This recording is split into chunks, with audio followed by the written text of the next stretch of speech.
She said I looked like security. Then I walked on stage and introduced the president.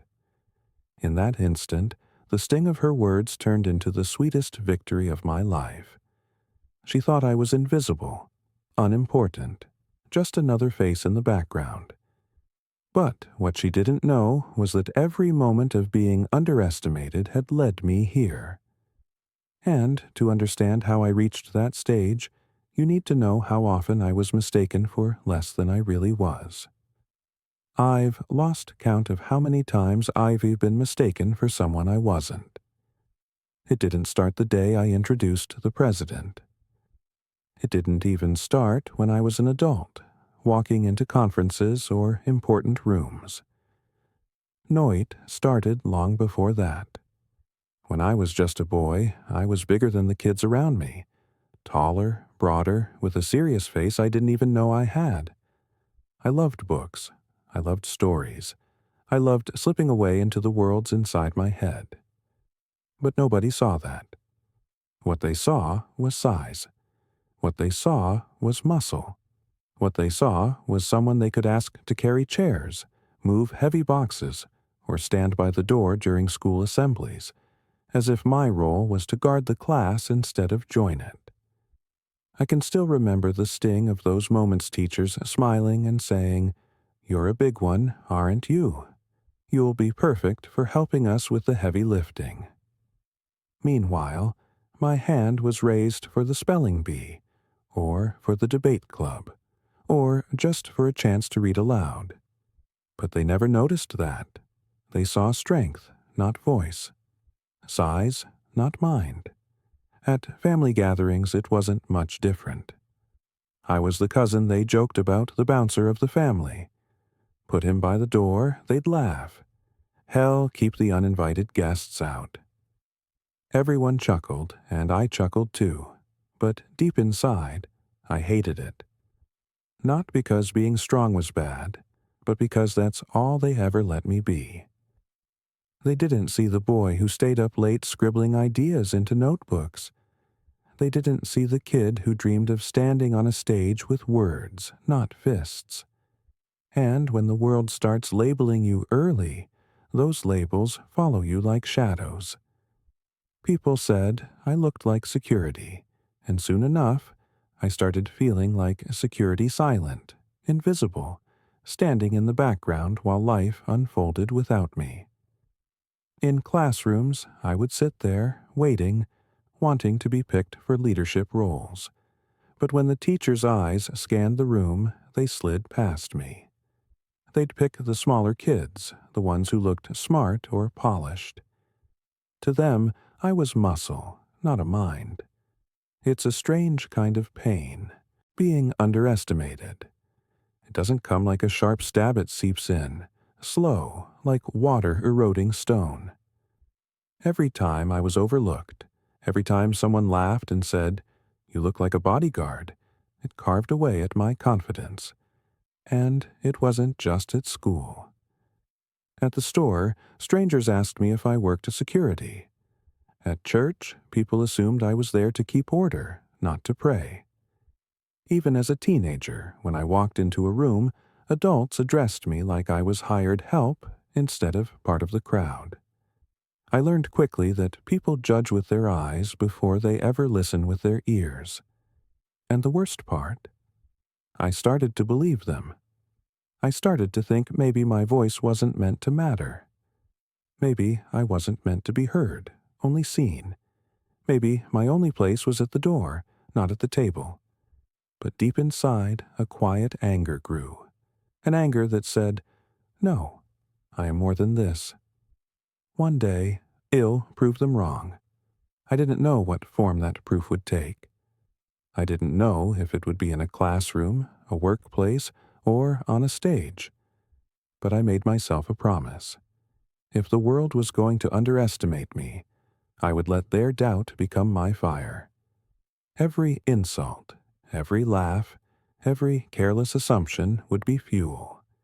And so, even when the world pushed me to the sidelines, I watched, I listened, I learned.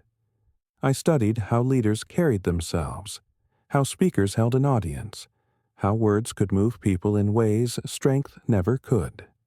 And quietly, silently, I prepared. Because I believed this. One day, the very same people who thought I was just security would have no choice but to see me for who I really was. But just because I made that decision didn't mean the world suddenly changed its mind about me. If anything, as I grew older, the assumptions grew heavier, and each new stage of life brought fresh ways of being underestimated. Growing up, I thought that once I became an adult, the assumptions would stop. I told myself, when I get older, when I wear a suit, when I walk into offices instead of classrooms, people will finally see me for who I am. But I was wrong. The label followed me like a shadow, and it grew heavier with time. I still remember my first day at one of my earliest jobs. I had ironed my shirt the night before, polished my shoes until they shone, and practiced my introduction in the mirror. I walked into the office building that morning with hope in my chest. I wanted to be taken seriously, to be seen as capable, as intelligent, as someone ready to contribute. But the moment I stepped through the front doors, the receptionist barely looked up before saying, "Security staff usually check in at the back entrance." Her words cut through me like glass. I stood there for a second, frozen, before finally managing to explain that I wasn't security, I was there for a desk job. She blinked, startled, embarrassed, mumbling an apology, but the damage was already done. In her eyes, in that split second, she had decided who I was, and it wasn't the person I had worked so hard to present. And that was only the beginning. It became a pattern that played on repeat in my life. If I showed up early to meetings, people assumed I was staff sent to arrange the chairs. If I walked into a hotel lobby in a suit, I was asked if I was there to escort a guest upstairs. And when I stood quietly in the back of a crowded room, just observing, people never thought I was listening to learn. They thought I was there to keep order. It didn't matter how prepared I was, how educated I was, how many hours I had studied, written, or worked. To most people, I was just the tall guy in the corner, the silent figure, the muscle, and every assumption carried a weight. At first, I shrugged it off. At first, I laughed politely and corrected them. But after years of it, the weight became unbearable. I would sit in meetings, my notes ready, my ideas clear, but when I tried to speak, the words seemed to shrink in my throat. I could feel the unspoken expectation that my voice didn't belong, that my thoughts didn't matter. Colleagues cut me off, talked over me, or ignored me completely. Clients mistook me for the assistant. Some even handed me their coats. I remember one incident where I was in a meeting I had helped prepare for weeks. I had written the report, compiled the data, checked every detail. But when the client walked in, he turned to me and said, "Thanks for guarding the door. Can you bring us some water before we start?" I froze. For a moment, I almost obeyed. My body was trained to serve, to take orders, to stay quiet. Then I remembered had written the very report in his hands. But I said nothing. I sat down quietly, biting the inside of my cheek, swallowing my pride. That night, driving home, I felt hollow. It wasn't just the humiliation of being mistaken. It was the deeper fear, the whisper in my chest that maybe they were right. Maybe I didn't belong in those rooms. Maybe I wasn't cut out to lead or speak or contribute. Maybe my role was to stay silent, to stay at the door, and that thought scared me more than anything. But here's the thing. I had a choice. I could accept their label, let it bury me, and live a life in the background. Or I could let their doubt fuel me, and I chose fuel. Every time someone dismissed me, I stored it away not as pain, but as fire. Every laugh, every mistaken assumption, every moment I was overlooked became a quiet motivation. I told myself, fine, let them underestimate me. Let them think I don't belong. While they laugh, they'll prepare. While they dismiss me, I'll rise. And when the moment comes, I won't need to tell them who I am. I'll show them. So I stopped wasting my breath trying to convince people. I stopped arguing with every assumption. Instead, I poured everything into preparation. I studied harder. I worked longer. I refined my voice until I knew, deep down, that when my time came, I would be ready. And slowly, it started to pay off. People began to notice not everyone, not all at once, but a few voices began to rise in my defense. A colleague would say, actually, that was his idea. A manager would pull me aside and say, you handled that project better than anyone expected. And for the first time, I realized something important.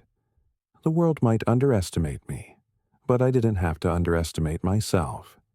And that realization, it became stronger because of one persona mentor who looked past the surface, past the labels, and saw something in me I had almost forgotten was there. For years, I carried that label like a weight on my back.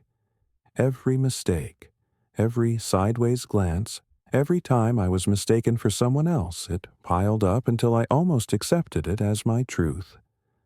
I walked through life with my head slightly lowered, careful not to demand too much space, careful not to draw too much attention. It was easier to let people believe I was just a background than to fight every assumption. And, truthfully, I didn't think anyone would ever see me differently. But then came the person who changed everything. The mentor who saw me, not for how I looked, but for who I was becoming. And sometimes, all it takes is one person believing in you for the course of your life to shift forever. I met him in a place I didn't expect. It wasn't a grand event. It wasn't some glamorous stage. It was a cramped meeting room with stale coffee and too many voices talking over each other. I'd been working behind the scenes for weeks on that project. I was the one who double-checked the numbers, the one who stayed late compiling reports, the one who quietly made sure everything ran smoothly while others took credit. That was my role. Invisible, silent, dependable. But that day, as the meeting dragged on, I saw something that made my stomach twist. One of the senior team members presented numbers I knew were wrong. I had caught the mistake earlier in my review, but I hadn't said anything. Years of conditioning had taught me to keep quiet, to stay in my corner, to avoid the spotlight. But this time was different. My heart pounded in my chest, my palms turned slick with sweat, and something inside me whispered, "Speak." Against every instinct, I raised my hand. My voice wavered at first as I said, "Excuse me, but that number isn't accurate. It should be adjusted based on last quarter's data." The room fell silent. Heads turned. A few people smirked, as if already preparing to dismiss me. I braced myself for the usual brush-off, the patronizing nod, the quick shift of attention back to someone else. But then it happened. The man at the head of the table, the one who commanded the most respect, looked at me. Really looked at me.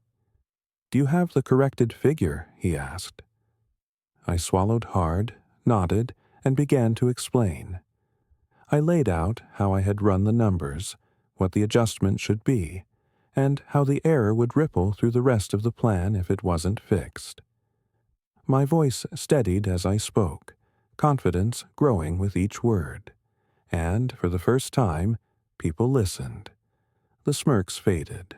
Pens started scribbling. When I finished, he leaned back in his chair and nodded. "That's solid work. Let's make sure this correction is applied." Then he looked around the room and added firmly, "You all should be paying closer attention." That single moment cracked something open in me. It wasn't just that he heard me. It was that he validated me, right there in front of everyone. And from that day forward, he kept noticing. He would stop by my desk to ask what I thought about a project. He'd invite me into meetings I hadn't been included in before. He'd introduce me to people I never expected to meet. And sometimes he'd drop small, powerful sentences into conversation, sentences that stuck to me like anchors. "You've got a sharp mind. Don't waste it hiding. Your perspective is valuable. Don't downplay it. You belong here." Those words sank deeper than he probably realized, because they were the very words I had needed my whole life. But mentorship isn't just encouragement, it's challenge. And he challenged me in ways that forced me to grow. One afternoon, he called me into his office. He didn't ask me to seethe, gestured firmly, like this was serious. "I've been watching you," he said. "You're good, better than you think you are. But you hold yourself back. Why?" I stared at the floor, fumbling for an answer. "I don't want to step on anyone's toes," I said. "I don't want to interrupt or come across as pushy." He shook his head, unimpressed. "That's not the real reason. You've been told for so long that your voice doesn't matter. You've started believing it. But hear me now. You belong in these rooms. You have as much right to speak as anyone else. Stop waiting for permission." Those words lit something in me I didn't even know was there. Stop waiting for permission. It echoed in my head, replayed in my thoughts, followed me home at night. I realized that's exactly what I had been doing my whole life, waiting. Waiting for someone to invite me to the table. Waiting for someone to notice me. Waiting for the world to tell me it was okay to be more than security. And in that moment, I made a decision. I was done waiting. It wasn't easy. Even with his support, the old doubts clung to me. Some colleagues resented the attention he gave me. I overheard the whispers. "Why him?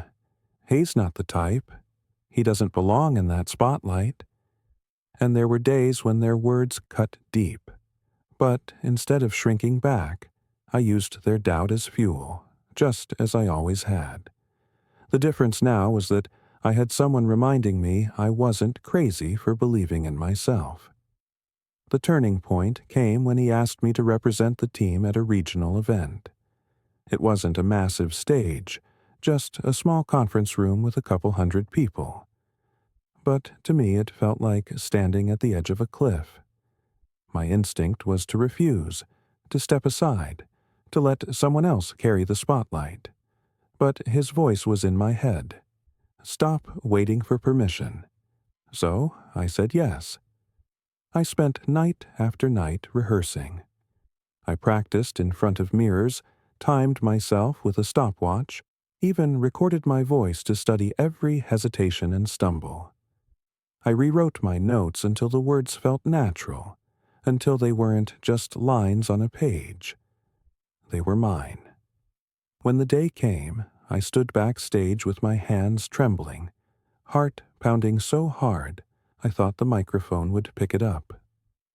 My throat was dry, my knees felt weak, and the old voices of doubt screamed inside me.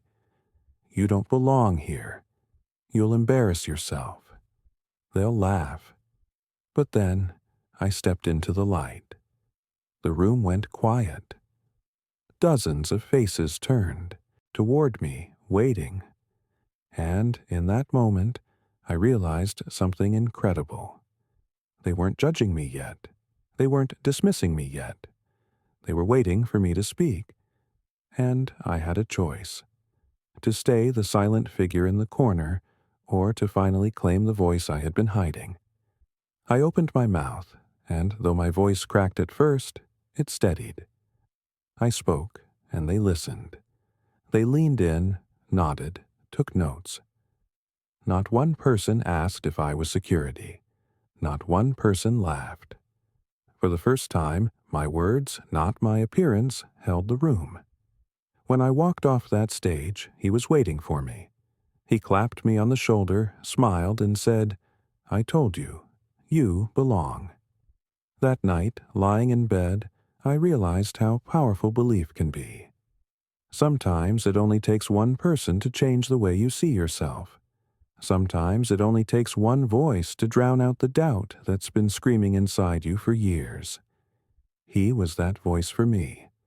And because of him, I began to believe in myself in a way I never had before.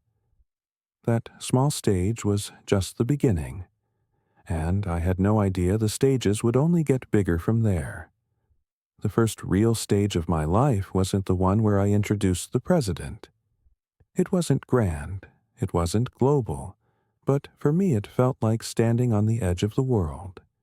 It was smaller, quieter, yet terrifying in a way I can still feel in my bones. Because it was the first time I had to step out of the shadows and let my voice be the thing people judged me by, not my appearance. It all started when my mentor walked into my office one afternoon, leaned against the doorframe, and said casually, "You're going to be speaking at the regional event next month." He might as well have said I'd be climbing Mount Everest barefoot. I laughed nervously, waiting for him to tell me he was joking. Me? No way. I'm not ready for that. I've never spoken in front of a crowd before. But he didn't laugh. He didn't even blink. He just gave me that calm, steady look of his, the one that told me he'd already made up his mind. "You're more ready than you think," he said. And then, as if he'd been saving the words for this exact moment, he added, "Stop waiting for permission." Those 4 words echoed in my chest like a drumbeat. They chased me out of his office, into my car, and all the way home that night. They followed me into my dreams and haunted me when I woke up. I spent weeks preparing for that speech. At first, it was torture. Every time I tried to rehearse, my voice cracked, my throat dried up, and my palms sweated. I would stand in front of the mirror, staring at myself, trying to imagine an audience. And all I could hear in my head was the laughter of people who had once said, "You look like security. What do you have to say?" But I didn't quit. Night after night, I practiced. I recorded myself on my phone, wincing at every stumble, forcing myself to try again. I rewrote my speech until the words felt less like a script and more like a part of me. I even walked around my tiny apartment pretending it was an auditorium, using the couch as my audience. The night before the event, sleep refused to come. I lay awake in the dark, staring at the ceiling, my stomach twisted in knots. I replayed every failure in my life, every humiliation, every moment I had been overlooked or dismissed. My mind whispered, "What if it happens again? What if you open your mouth and nothing comes out? What if they laugh?" But then, louder than the doubts, came my mentor's voice. "Stop waiting for permission." When morning came, I dressed carefully, straightened my tie, and looked at myself in the mirror. My reflection looked the same as always, big, broad, serious. The kind of face that made people think security. But behind the eyes I felt something different. I felt a spark. Walking into the venue was like walking into a storm. My heart pounded, my throat tightened, and my legs felt like lead. People glanced at me as I walked by, and I could almost hear their assumptions. Hez, probably staff. He's here to stand at the door. I forced myself to keep walking, each step heavier than the last. Backstage, I paced in circles like a caged lion. My mentor found me there, his hands in his pockets, calm as ever. He studied me for a moment before asking, "Nervous?" I nodded, unable to hide it. Good, he said with a smile. It means you care. Just remember this. When you speak, don't focus on yourself. Don't worry about how you sound or how you look, or whether your hands are shaking. Focus on them, the people out there. They need to hear what you have to say. That's all that matters. Before I could reply, the announcer called my name. For a split second, I couldn't move. My feet were glued to the floor, my mouth went dry, and I thought of bolting out the back door. But then I remembered the promise I had made to myself. I remembered all those years of swallowing my words. I remembered how it felt to be invisible, and I told myself, not this time. I forced my legs to move. One step, then another. The light grew, brighter with each stride until suddenly I was on the stage, blinded by spotlights, staring out at rows of faces. The room was larger than I expected, the silence heavier than I imagined. My throat clenched as panic rose in my chest. I could hear the old voices whispering, "They're waiting for you to fail. They'll never see you as anything but the big guy in the corner." My first sentence cracked, my voice unsteady. I saw a few people shift uncomfortably, glancing at each other. Shame burned hot in my chest. But then I gripped the podium tighter, took a deep breath, and thought about every time it'd been underestimated. I thought of every insult, every laugh, every careless assumption, and instead of letting it crush me, I let it fuel me. I pushed through the second sentence, then the third. My voice steadied. My rhythm found me. I stopped thinking about myself and started thinking about them, the audience. I focused on the message I wanted to share, the story I wanted to tell, the truth I needed them to hear. And slowly I saw it happening. People leaned in. Pens scratched across notebooks. Heads nodded in agreement. They weren't looking at me as security anymore. They were listening to me. Really listening. By the time I reached my final words, the fear was gone. I stood taller. I spoke with conviction. And when I finished, there was silence. For a heartbeat, I thought I had failed. And then came the applause. Not polite claps. Not the obligatory patter you give when you're waiting for the next speaker. Real applause. Loud, strong, echoing in my chest until my eyes stung with tears I refused to let fall. I walked off that stage in a daze, my heart hammering. My mentor was waiting just behind the curtain, arms crossed, a proud smile on his face. He clapped me on the shoulder and said, "See? I told you. You belong." That night, I lay in bed replaying the moment over and over. I could still hear the applause, still see the faces in the crowd, still feel the adrenaline in my veins. But most of all, I could feel the shift inside me. For the first time in my life, I had proof. Proof that my voice mattered. Proof that I was more than the labels the world had thrown at me. Proof that when I stepped onto a stage, people would listen. That small stage might not have seemed like much to anyone else, but to me, it was the beginning of everything. It was the first crack in the wall that had kept me invisible. The first time I truly stepped into the light. And I had no idea that the stages waiting ahead would only grow bigger, brighter, and infinitely more terrifying. That first stage gave me something I had never felt before, proof that my voice mattered. But proof is a funny thing. It doesn't silence every doubt.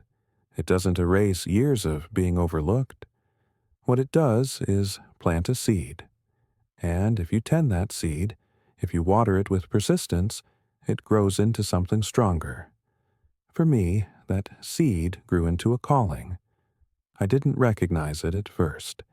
I thought it was just confidence, a little fire inside me that made me want to keep pushing, keep speaking, keep proving myself. But as the months went on, I realized it was something bigger.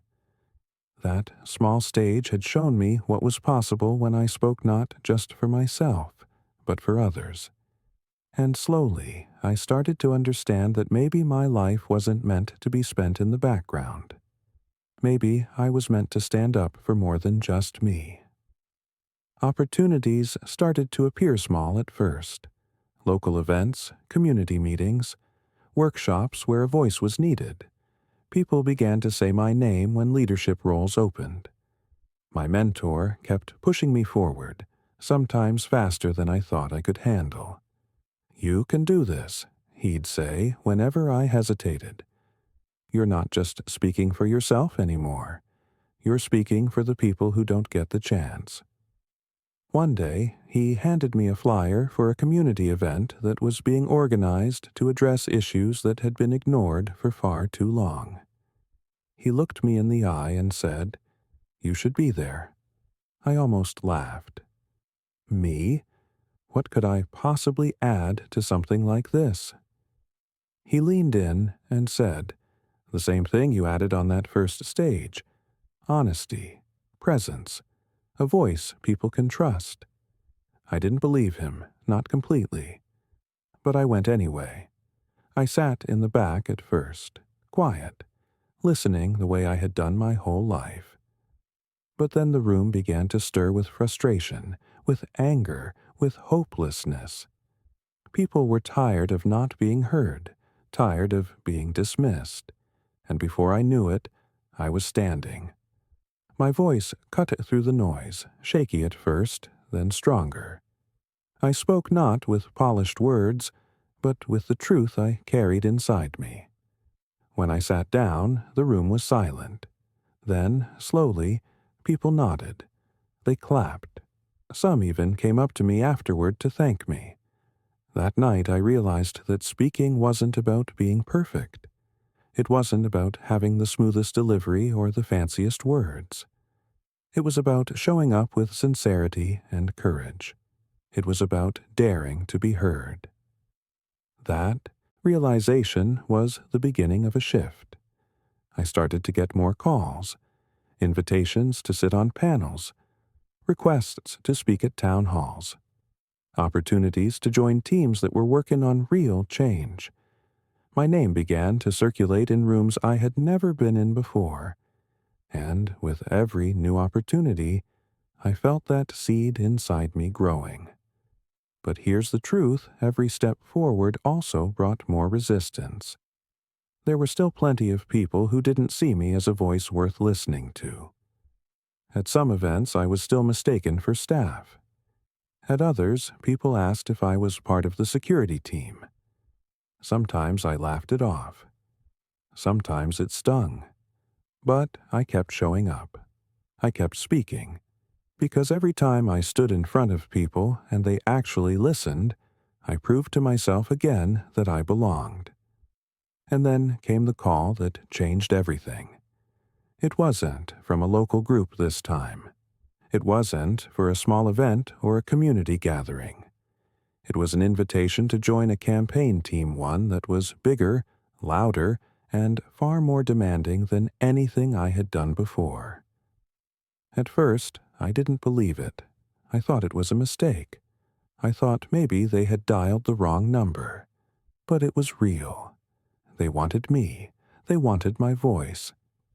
I hung up the phone and sat there in silence for a long time. Part of me wanted to say no. Part of me wanted to stay safe, stay small, stay in the spaces I had just barely begun to grow comfortable in.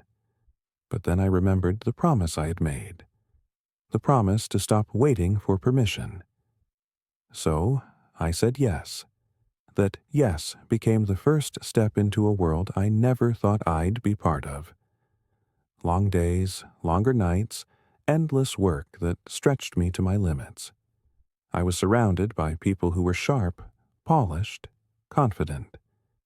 People who seemed to belong in that world far more than I did. I battled imposter syndrome every single day. But I kept showing up. I kept speaking. And slowly, I earned respect.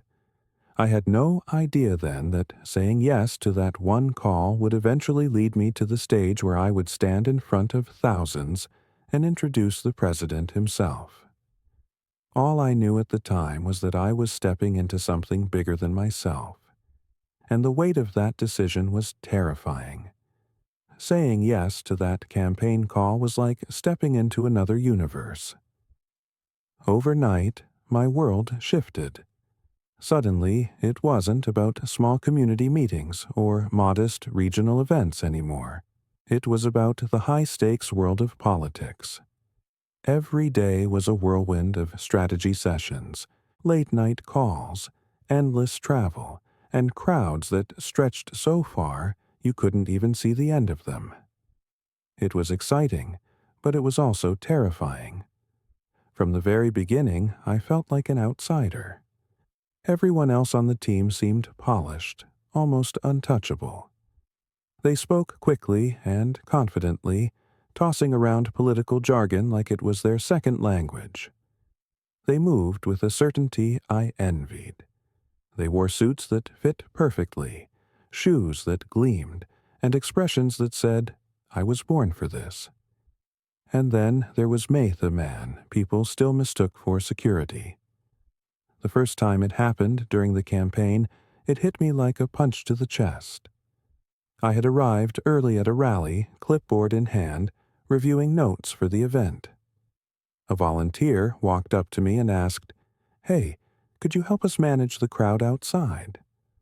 I blinked, caught off guard, then said softly, "Actually, I'm with the campaign strategy team." The volunteer's eyes widened in embarrassment, and they mumbled an apology, but the sting lingered. It was the same story, playing on repeat. I told myself it didn't matter. I told myself to shrug it off. But late at night, when the crowds were gone and the noise had faded, I'd lie awake replaying those moments. Why do they always see me that way? Why do they never see more? Still, I kept showing up. I listened more than I spoke, absorbing everything. I studied the room, studied the language, studied the way decisions were made, and when I did speak, I made sure it counted. At first, my contributions were small in observation here, a suggestion there, but every now and then those words shifted the conversation. Someone would pause, nod, and say, "That's a good point," and little by little, my voice started to find its place. It didn't happen overnight. It didn't happen easily. But slowly, trust grew. My mentor's voice was always in my head. Stop waiting for permission. So I didn't wait. When there was a gap, I filled it. When someone needed to take on the extra work, I volunteered. When the silence in a room felt heavy, I broke it with words I had carried for years. And, piece by piece, I began to matter. Months blurred together in a rhythm of exhaustion and adrenaline. Airports became my second home. Late-night diners and cheap coffee fueled our bodies when sleep was a luxury we couldn't afford. Some nights I questioned why I was there. I wondered if I was fooling everyone, if eventually they'd see me as the imposter I feared I was. But then came the moments that reminded me why I stayed. I'll never forget the first time I was invited into a smaller private meeting. It wasn't just staffers this time. It was the president's advisors, the inner circle. The kind of people whose words carried weight far beyond that room. I sat at the edge of the table, hands folded tightly, trying to look calm while my heart thundered in my chest. The conversation moved quickly, back and forth, sharp and precise. I told myself, stay quiet, just listen. Don't mess this up. But then they reached a point where the room grew tense. They were stuck, circling around a problem without landing on a solution. I felt the words rise in my chest, and for a moment I fought them back. Old habits screamed at me to stay silent. But then I remembered the first time I had spoken up in a meeting years ago, the first time my mentor told me I belonged. So I took a breath and said, "If I may, maybe we're overcomplicating this. What if we approached it from a simpler angle?" The room went quiet. My stomach knotted. And then one of the senior advisors leaned back in his chair, nodded, and said, "That's a perspective we needed." Just like that, the meeting shifted. Just like that, my voice had made an impact. It was a small moment in the grand scheme of things, but for me, it was monumental. I walked out of that room with my head higher, my shoulders straighter. For the first time, I felt like I wasn't just a guest at the table. I was supposed to be there. But the challenges didn't disappear. At every rally, at every public event, the same assumptions followed me. I'd be standing backstage, rehearsing my notes, and someone would hand me a headset and ask me to check the crowd. More than once, staff tried to wave me away from restricted areas until they realized I was cleared to be there. Each time, the sting was sharp, like reopening an old wound. But instead of letting it fester, I used it as fuel. I told myself, they don't know who you are yet, but they will. The closer I got to the president's circle, the heavier the responsibility became. Every word I spoke mattered. Every suggestion I offered carried weight. And with that weight came fear. The fear of failing, of slipping up, of confirming every doubt I'd ever had about myself. But I had learned something over the years. Fear can either chain you down, or it can drive you forward. And I chose forward. One night, during a strategy session, everything came to a boiling point. The room was divided, arguments flying back and forth, voices growing louder and louder. I sat there, listening, my hands clenched in my lap. For a moment, I thought about staying quiet. But then I remembered that first stage, that first moment when I had decided not to shrink. So I spoke. My words weren't polished or rehearsed. They were raw, honest, and steady. And slowly the arguments faded. People listened. The room calmed. The focus returned. When the meeting ended, one of the senior advisors pulled me aside. He studied me for a long moment before saying, "You've got presence. Use it." Presence. That word hit me harder than I expected. For so long, my presence had been my curse. It was the thing that got me mislabeled, overlooked, underestimated. But now, for the first time, presence wasn't a burden, it was a gift, a source of strength, a reason people listened. And that presence would eventually carry me to a stage I never could have imagined. The stage where I would step into the light, face a sea of thousands, and introduce the President of the United States. The news didn't arrive with fanfare. It didn't come with a grand announcement, or a dramatic pause, or a drum roll that hinted at its importance. No, it came quietly, almost carelessly, in the middle of an ordinary afternoon.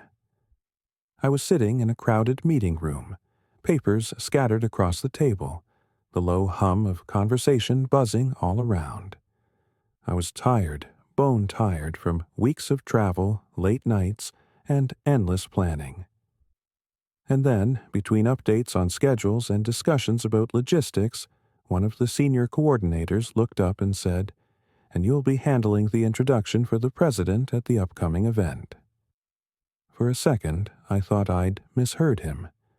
The words floated across the table as if they were meant for someone else. My pen froze mid-note. My eyes lifted, scanning the room, waiting for him to clarify. Surely he hadn't meant me. Surely he was talking to someone else.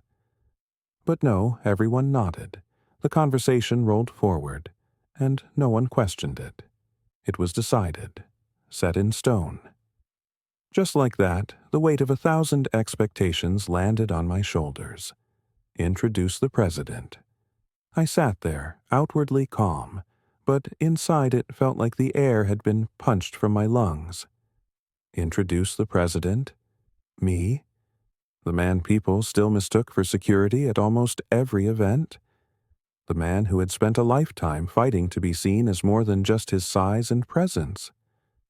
My heart thudded against my ribs. My palms dampened with sweat. I nodded, mechanically, as though this was a normal assignment, as though my world hadn't just tilted on its axis. When the meeting adjourned, I walked out into the hallway on legs that felt unsteady, like they were carrying too much weight. I leaned against the wall, clutching my folder to my chest, and tried to catch my breath. The hallway was buzzing with people passing by, but for me, everything was muffled. It was just me and the echo of those words, "You'll be handling the introduction for the president." That night, I didn't sleep. I lay awake in bed, staring at the ceiling, my mind spinning like a wheel I couldn't stop. Doubts crashed into me, one after another, like waves against rocks. You don't belong. You're not ready. You'll stumble. You'll freeze. They'll laugh. They'll finally see you as the imposter you've been afraid you are. The voices weren't just imaginary fears. They were stitched together from years of humiliation. I heard the receptionist who once told me to check in at the back entrance. I heard the clients who handed me their coats. I heard the whispers of people assuming I was staff. Every insult, every mistaken identity, every dismissal came back to haunt me. Over the next few days, preparation consumed me. I carried my draft introduction everywhere folded in my pocket, scribbled in notebooks, pulled up on my phone. I practiced in empty hallways, in the quiet corners of airports, in my apartment long after midnight. At first, my voice betrayed me. It cracked, faltered, tripped over words. My hands shook, my throat tightened. Each mistake felt like the proof of what I feared, that I wasn't ready, that I never would be. But I kept going. Over and over, I rehearsed. I stood in front of mirrors, forcing myself to hold eye contact with my own reflection, imagining it was the eyes of thousands staring back at me. I recorded myself, listened to every pause, every stumble, every rushed syllable. I rewrote the lines, polished them, stripped them down to their essence until they weren't just words on a page, they were a part of me. Still, the fear didn't let go. One evening, exhausted and frustrated, I found myself pacing in my mentor's office. He watched me silently for a while, letting me burn off the storm inside me. Finally, he said, "Talk to me." I shook my head. I don't know if I can do this. It's one thing to speak at a small event, but this is the president. This is the world watching. He'll mess it up. He'll embarrass myself. He'll embarrass all of you. He didn't interrupt. He didn't rush to comfort me. He let me pour out every fear, every insecurity, every memory of being dismissed and underestimated. When I was finally drained, his words were calm, deliberate. "Do you remember your first stage?" I nodded slowly. "You were terrified then, too," he said. "You told me you'd freeze. You told me you weren't ready." "And what happened?" I spoke. I whispered. "And people listened," he said firmly. "They didn't laugh. They didn't dismiss you. They listened. Because when you finally stopped waiting for permission, you showed them who you are. This stage is no different, it's just bigger. But the man standing on it is the same." I shook my head. "It's not the same. This isn't just any stage. This is the stage. What if I choke? What if all those voices are right?" He walked over, placed a hand on my shoulder, and leaned closer. "Listen to me. You belong here. Not because I say so, not because they say so, but because you've earned it. Every sleepless night, every sacrifice, every time you showed up when others doubted you, you built this moment. Don't you dare hand it over to fear. His words hit me like a strike of lightning. You belong here. I carried those 3 words with me everywhere in the days that followed. I repeated them under my breath before practice. I whispered them to myself in the car. I even wrote them on a scrap of paper and tucked it into my pocket on the morning of the event. The night before, sleep once again refused to come. I lay awake in the dark, staring at the ceiling, rehearsing the introduction line by line until I could hear it like a heartbeat in my head. I thought of my childhood, of every classroom where I was ignored, every gathering where I was made into a joke. I thought of every mistaken assumption, every time someone had shoved me into a box I didn't belong in. And then I thought of how far I'd come. From the kid they called the bouncer, to the man mistaken for staff, to someone trusted with the honor of introducing the president. I rose before dawn, pulled on my suit and stood in front of the mirror. For a moment, I didn't see the man I had become. I saw the old version of meth, broad shoulders, the serious face, the presence that people always reduced to muscle. But then I looked deeper. I saw the resilience etched into my features, the quiet strength in my eyes, the determination that had carried me through every storm. And I whispered it again. You belong here. The morning light spilled across the floor, and I felt the weight of what was ahead pressing down on me. The biggest stage of my life was waiting, and no matter how heavy the fear, I knew I was going to walk into it. The day of the event didn't feel real at first. It was as if the world around me had shifted into slow motion, every sound louder, every detail sharper, every second heavier than the one before. By the time I arrived at the venue, the air already buzzed with energy. Security personnel scanned the entrances. Staff hustled across the floors with clipboards and headsets. Volunteers hurried with stacks of programs in their arms, and reporters hovered in small clusters, whispering into their phones. I could feel the weight of history pressing down on the building itself. Backstage was chaos disguised as order. Thick cables twisted like snakes across the ground.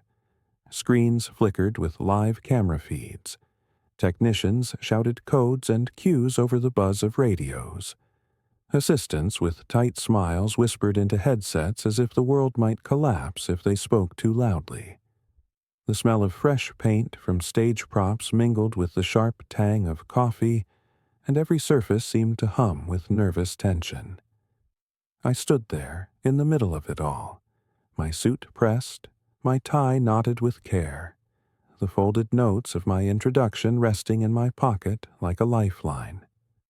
I touched them again and again, reassuring myself they hadn't vanished.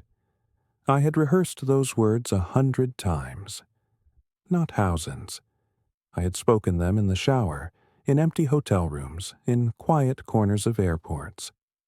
I had whispered them to the mirror, testing the sound of my voice, training myself not to flinch at the echo.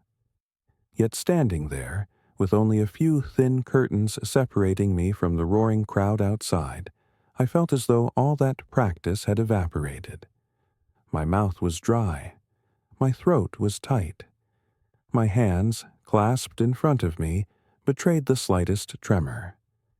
I tried to steady my breathing, tried to anchor myself in the moment, but my heart refused to slow. It was in that fragile, vulnerable state that she appeared. She was polished, confident, the kind of person who looked as though she had never been denied entry to a single room in her life. Her blazer was tailored, her hair styled to perfection, her badge swinging on a lanyard that screamed access and authority. She walked past me, glanced my way, and then her lips curled into a smirk. She didn't ask who I was. She didn't wonder why I stood there. She simply assumed. "Security's over there," she said, lightly, nodding toward the far corner where two men in black suits stood by the doors. "You're blocking the hallway." Her voice wasn't loud, but it was sharp enough to slice through the fragile confidence I had built. A few people nearby glanced over, their eyes flicking between her and me. And then, as if on cue, came the quiet laughter. Not cruel and cackling worse. It was the kind of laughter that comes with certainty, the kind that says, "Of course she's right. Of course that's who you are." For a split second, my body stiffened. My chest burned. My jaw clenched so tightly I thought my teeth might crack.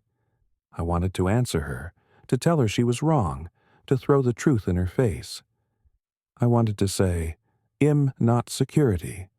I'm the one walking out there to bring the president on stage. I'm the voice you'll hear echoing through this building in less than 10 minutes. But the words didn't come. And not because I was afraid. No, it was something else. Because this wasn't new. This wasn't the first time, or the second, or the 100th. This was the story of my life, playing itself again like an old song on repeat. The receptionist who told me to check in at the back entrance. The client who asked me to park their car. The colleague who assumed I was hired help, not a peer. The strangers who called me the bouncer or the muscle. Always the shadow, never the center. Always the one guarding the door, never the one walking through it. And suddenly, instead of anger, a strange calm settled over me. Because I realized something powerful in that moment. I didn't need to correct her.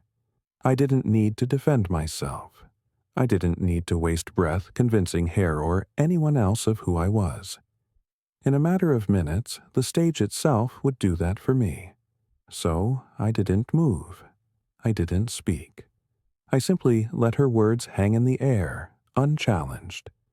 I stepped back into position, my hands clasped behind me, my eyes fixed forward.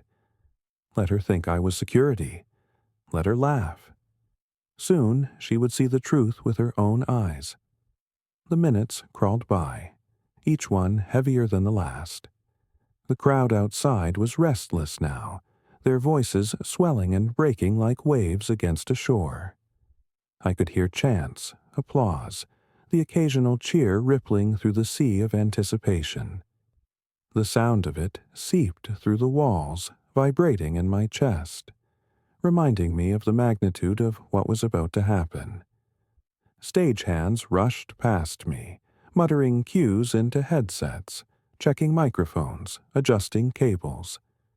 The announcer's voice echoed faintly from the speakers as the program unfolded, introducing leaders and dignitaries, building momentum toward the climax everyone had gathered to see. I could feel the energy surging, building, straining like a dam ready to burst. And then the stage manager appeared, leaning in close, his headset tilted over one ear, his clipboard tucked under his arm. His eyes met mine, and with a quick nod, he said the words I had been waiting for, the words that made my pulse spike. "You're up next. Get ready." The world seemed to narrow into a single line of focus.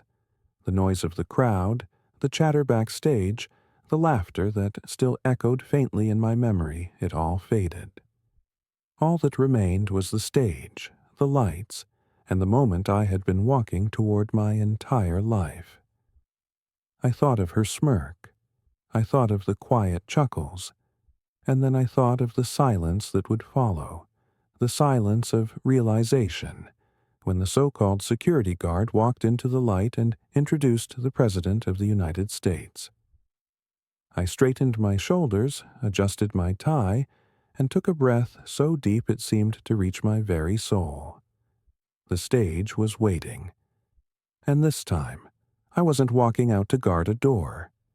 I was walking out to open it. The moment arrived faster than I expected, yet it also felt like the build-up had taken a lifetime. One moment I was pressed into the shadows backstage, listening to the muffled sound of speakers echoing across the hall. And the next, the announcer's voice boomed through the system, introducing me with a formality that made my stomach clench. I had heard my name before, spoken in countless ways, but never like this. Never with this kind of weight. Applause rolled over me before I had even moved. It came like a wave crashing against a cliff, powerful and relentless, and for a second it almost knocked me back. The stage manager leaned in close, his hand on my elbow, and whispered, "You're up." It's time. I felt my legs stiffen, not out of defiance, but out of sheer fear. My body knew before my mind did that stepping forward meant there was no turning back. Still, I moved. My shoes struck the polished floor with deliberate steps, each one echoing louder than the last. The curtain parted, and suddenly the world became light. Bright, searing, all-encompassing light that spilled into my eyes and erased the safety of the shadows. I squinted, blinking rapidly, but there was no escaping it. The spotlights were merciless, illuminating every line on my face, every tremor in my hands, every breath I took. Then came the sound. If the applause had been a wave backstage, out here it was a thunderstorm.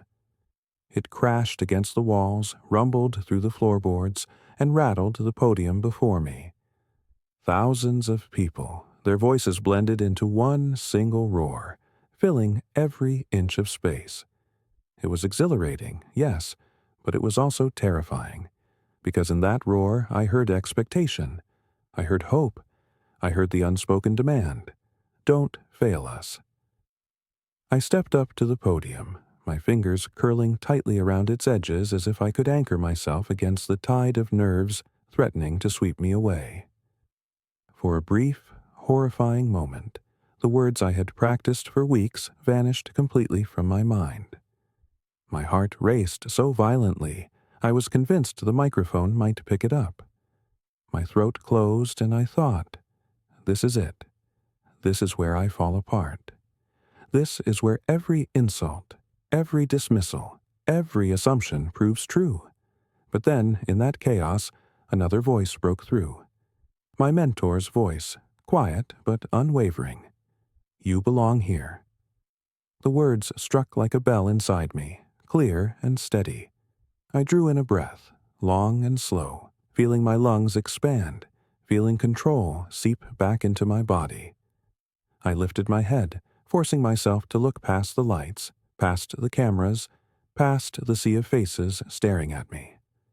For the first time in that moment, I met them. Thousands of eyes, wide and expectant, waiting. They weren't laughing. They weren't dismissing me. They were silent, listening. When I opened my mouth, the voice that came out wasn't the shaky whisper I had feared. It was strong, resonant, commanding in a way that surprised even me. "Ladies and gentlemen."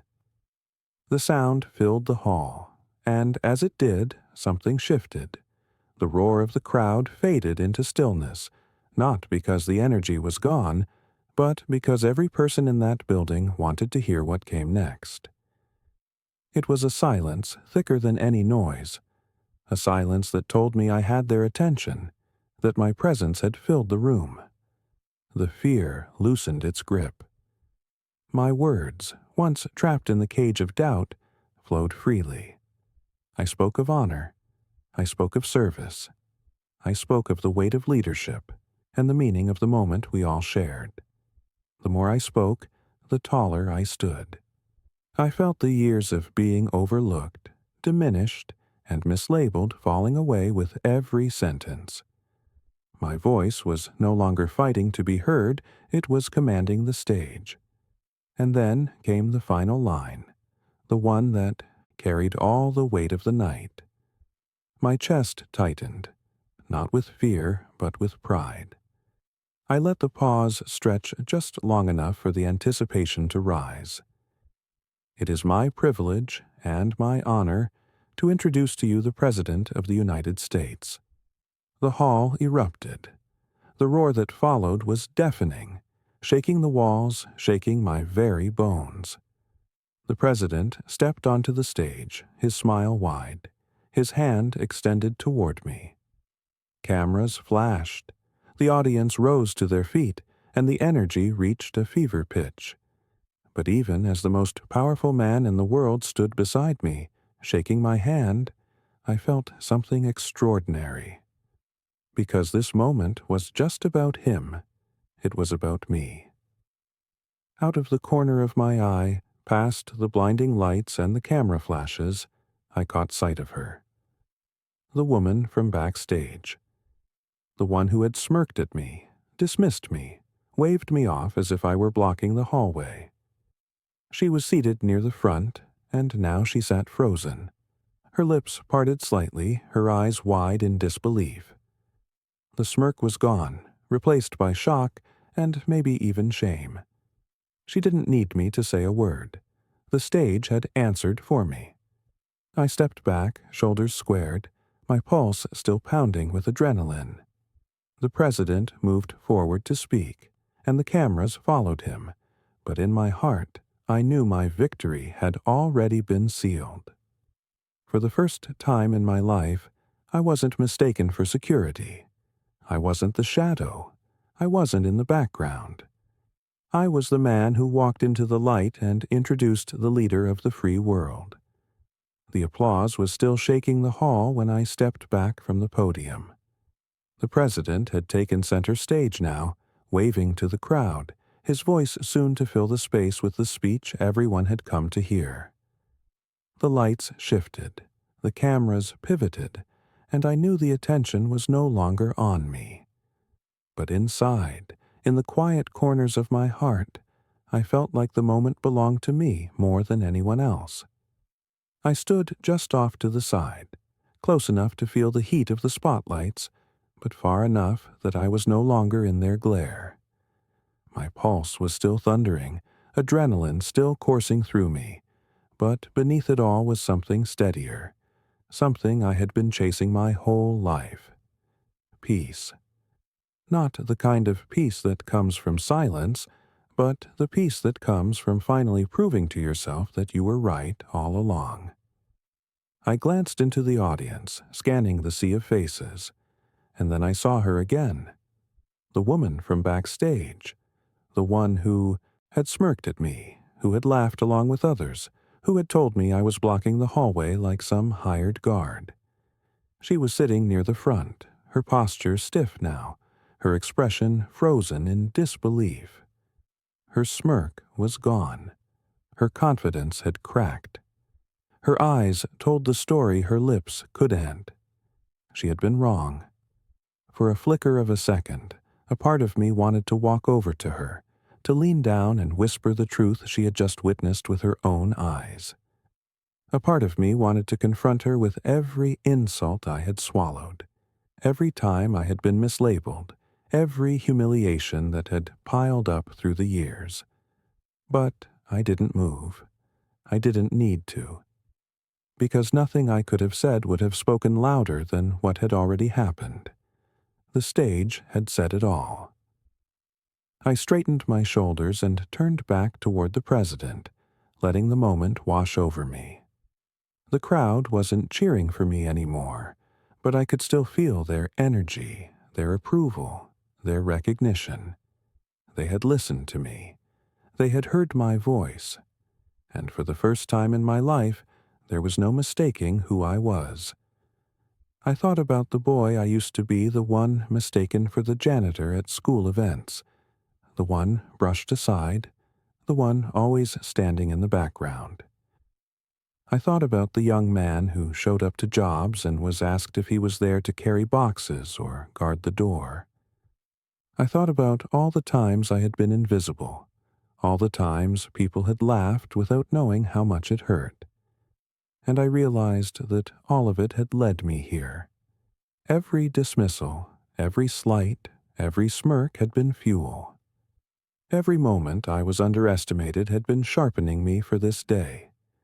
The president's words rolled on, powerful and commanding, but in my mind I could still hear my mentor's voice. You belong here. And now, finally, I believed it. Not because someone else told me, not because I had been given permission, but because I had stood in the spotlight, faced the weight of 1,000 eyes, and not only survived, I had risen. I let my gaze drift one last time to the woman in the audience. She didn't look away, but she didn't smile either. Her face was pale, her eyes wide, her lips pressed into a thin line. She didn't need to apologize. She didn't need to speak, because I had already won. She said I looked like security. That day, I guarded nothing. That day, I opened the door and introduced the leader of the free world.